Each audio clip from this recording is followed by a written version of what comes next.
Buenos días, gracias por invitarme, un placer. ¿Qué pregunta? Creo que pasan los años, va avanzando la modernidad, pero siempre la pregunta es casi como que recién estamos comenzando todos a ser padres, ¿no? ¿Hay que llevarle a los chicos a la cama? Me parece que tenemos que estar conscientes de cuál es el límite y el límite siempre se va a dar en la responsabilidad de los padres de informarnos acerca de cómo es el desarrollo psicoemocional de nuestros hijos, cuándo sí, cuándo no, de qué manera. Me parece que sí, es ambas cosas. Es por un lado un acto de ternura, una herramienta en la crianza que ayuda muchísimo a distintas variables, a regular el ciclo circadiano del bebé, a que no aumenten tanto los despertares nocturnos. Es positivo para la lactancia de la madre, para el cansancio de la madre que se despierta tanto, para que la familia pueda tener un clima emocional mayormente equilibrado, considerando que el puerperio es una etapa de crisis vital para el vínculo y para cada uno de los integrantes de esa familia. Ayuda un montón, pero todo tiene su límite, ¿no? Como toda herramienta, como el chupete, como la mamadera, como los pañales, ¿no? En algún momento hay que hacer esa transición, que siempre es una transición, por supuesto que gradual y respetuosa, donde vamos pasando de lo que es el colecho a otras instancias previas, hasta luego sí, que ese niño logre identificar su espacio íntimo, porque esto tiene que ver con los espacios íntimos y con las posiciones desde una mirada sistémica de cada uno de los integrantes de la familia en esa dinámica familiar y que pueda poco a poco ir incorporando, perdón, como propio su espacio íntimo que es su cama, su colchón, sus sábanas, en su habitación. Claro, En su habitación o lo que podemos llamar como su habitación, pues puede ser un claro. rinconcito en el living, no importa, ¿no? Digo, su espacio. A veces uno eh, ha cometido el error de abrirle la puerta y, bueno, que pase lo que pasó con el primero. Y con el segundo uno dice, no, acá vamos a ser rígidos, vamos a ser firmes. Y finalmente después uno, o porque el tiempo a veces apremia y hay, el descanso se hace más corto y todo lo que a veces trae esto de la pelea, bueno, que venga. Y uno termina cediendo. Eh, ¿Es contraproducente esto de que uno sí, con otro no, a los que tienen más de un hijo? Y depende la familia. Siempre hay que Mm, pensar que cada familia es un mundo y ante todo es importante analizar cómo es esa dinámica. claro, Cuando nace un hermanito, aparecen, digamos, varios procesos en ese hijo que era el único y ahora pasa a ser un hijo mayor, que tiene que ver con comprender y asimilar un nuevo rol, ¿no? Hay un duelo donde aparece el temor de perder la mirada y el amor, el cuidado de los padres. Entonces, en ese contexto tan frágil para el psiquismo de ese niño, que ahora tiene un hermanito, a veces el colecho puede ser una demostración de igualdad de amor, ¿no? Yo creo que las variables frecuencia y tiempo son las que de alguna manera definen si el colecho es algo positivo para la familia o es un síntoma del matrimonio, un síntoma de la dinámica, ¿sí? Muchas parejas extienden el colecho porque también extienden, junto con ese colecho, la posibilidad de reencuentro en ese hombre, en esa mujer que ahora son padre y madre, ¿no? Entonces, creo que todo tiene que ver con cuestiones de tiempos, de el mundo de esa familia, qué es lo que están viviendo mamá y papá, ¿sí? Y hay otros contextos también, ¿no? Cuestiones económicas, cuestiones laborales, esto del multiempleo, ¿no? Los padres tienen que tratar de estar lo más equilibrados emocionalmente como para sostener las emociones de sus hijos, ¿no? Y una madre que se despierta 10 veces por noche es un riesgo, ¿no? Para toda la familia. me imagino que también hay decisiones que se toman en ese momento. Pero, ¿hasta qué edad? ¿Cuál es la edad? Ya sé que a los A los 18 hay que echarlos, pero ¿hasta qué edad uno puede permitir que el chico duerma en la cama de mamá y de papá? Es la gran pregunta. No hay una edad exacta porque el psiquismo y todos los procesos psicoemocionales que transitamos cuando somos niños son atemporales. Ujú. No se puede decir una edad exacta. Sí puedo hablar de procesos, pero igual voy a tirar una edad para, para los que lo desean porque sé que a veces es necesario ubicar.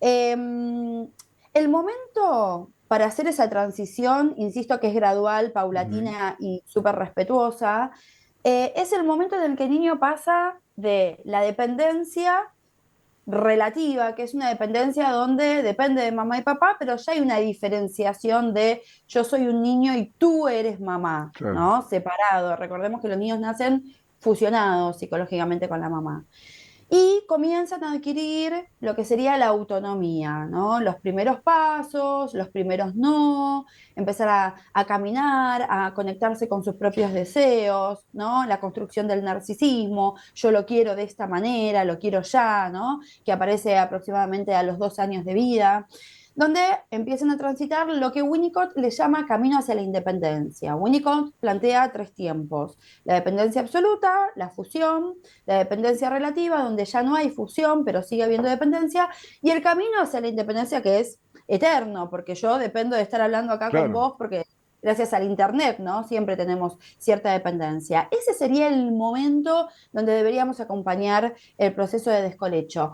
Podemos ubicarlo a partir entre el año, año y medio, 2 años, dentro del primer año, transitando el primer año y meses. Me parece que podría ser un buen momento, siempre considerando que ese niño no haya tenido otras variables contextuales que afloren mayor angustia, como la muerte de un familiar, un cambio, una mudanza, un cambio de colegio o alguna variable ahí que esté afectando emocionalmente, porque en ese caso hay que hacerlo mucho más gradual y quizás se posterga un poco. Por eso digo, es importante analizar a la familia en general. Claro. Sí. Pero creo que cambian las generaciones, pasamos de épocas y la pregunta continúa. ¿Esto en el consultorio se escucha, licenciada? ¿Hay Sí. gente que, los padres, van y preguntan este tipo de cosas? Sí, el destete y el descolecho son dos motivos de consulta muy, muy frecuentes, que lo acompañamos de manera muy natural, ¿no? Es un proceso Como debe ser. natural que implica angustia, por supuesto, no solo angustia del niño, angustia de los padres, ¿no? Que vuelven a estar solos en la cama otra vez sin ese niño que acompaña también, porque no Claro, solamente la madre que acompaña a ese niño, el padre que acompaña a ese niño acompaña a los padres también, ¿no? Padres que tienen muchas falencias, que están en un proceso de crisis, ¿no? De autoanalizarse nuevamente, de reencontrarse consigo mismo. Es un acompañamiento mutuo y me parece que es un proceso de la familia, no solo del niño, pero sí, sí, sí, aparece muchísimo en consultorio, Además muchísimo. Y incide, aparece angustia. además incide seguramente el factor, el externo, ¿no? Situación económica, el país y todas estas cosas. Claro, y hay que además enfrentar a este tipo de situaciones adentro de la casa, en la familia, lo cual, bueno, también uno termina comprendiendo a mamá y a papá de algunas decisiones que se toman, bueno, que venga, quiero dormir, ¿no? Sí, lo importante es que no juzguemos y que podamos analizar el contexto y la individualidad de esa familia. Claro, También hay muchos niños o muchas familias que no tienen una habitación exclusivamente para ese niño, entonces la claro, claro. organización se ve más defectuosa, ¿no? Obviamente esto es algo que se puede ampliar y ver de distintas perspectivas. Hay familias que duermen todos en una misma habitación y entonces ahí aparece la pregunta o no hay pregunta, quizás, ¿no? En ese contexto sobre el descolecho, no hay un interrogante ahí sobre cuándo se hace el descolecho, porque el descolecho quizás no se hace nunca, Claro. ¿no? Entonces, esto es muy importante. Por supuesto que cuestiones que tienen que ver con el trabajo de los padres, a veces hay muchos padres que trabajan de noche, hay Claro, claro. divorcios, separaciones, no hay una infinidad de variables que contextualizan a esta práctica o no práctica que obviamente condiciona, ¿sí? Y acompaña también estos procesos. Seguramente. Abuso del tiempo, pero estoy ante una especialista en crianza. Es muy tentador la pregunta. ¿Han cambiado los tiempos en cuanto a la crianza de los hijos, licenciada? Sí, muchísimo. ¿Sí? Creo que hoy somos desde mi experiencia clínica y atiendo muchísimos pacientes, tengo un centro con más Por de eso la 350 pregunta. pacientes, entonces estoy constantemente hablando con familias todos los días, más de 10 familias hago admisiones y